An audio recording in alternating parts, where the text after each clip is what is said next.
we have Erin Blanchfield versus Manon Fiorot. Erin Blanchfield, 12-1, 4-0, 5-0 in her last five. She's coming off that decision win over Talia Santos, fighting against Manon Fiorot. 11-1, 5-0 in her last five, and she is coming off that decision win over Rose Namajunas. Looking at the odds for this fight, we have Erin at a -182 favorite, open up at a pick'em at -110. So interesting line movement. Yeah, I think I'm gonna stay away from backing either fighter for the money line purposes. I mean, I feel like this is gonna be a close fight. I'm gonna side with Erin in this main event. I think the over 4.5 is actually a little bit better than backing either fighter due to their durability and just gas tank.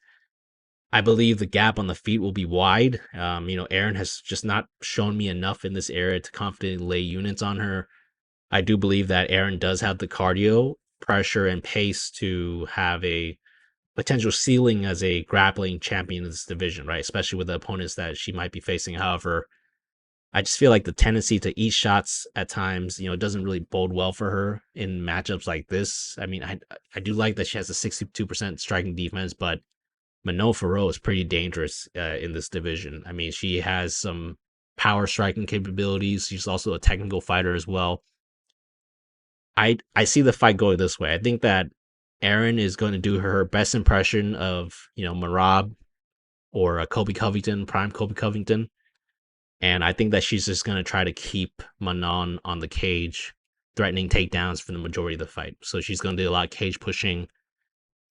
When they're apart, though, when, Manon is able to get off the fence, I think that there's going to be a major gap in space. So it's going to be the judging. The judges are going to score the fight based on that. I think that Erin is going to do a fair bit of cage pushing. She's going to be successful, but there's going to be moments where she's not successful. And then she gets pieced up on the feet, and then they're going to have to decide, hey, did Manon do enough damage in this round, or did Erin control enough in this round? And it's going to be a wacky, close decision. I can even see it being a split decision, So because of that, I mean, I think that this is going to be a close decision, but man, it's going to be Erin's backyard too. I think she's from that area. I mean, I feel that personally, I feel that Manon's going to win this fight, but they're going to give it to Erin. I just have a strange feeling that's going to happen. So, yeah, the pick here is going to be Erin via decision. I actually like the over 4.5. It is getting a little wide though. Last night I was looking at it; it was -115, opened up at +110. So maybe there's a little bit more value on that. But yeah, I think this is probably the limits of where I'll kind of play it here. I think the over 4.5 looked decent.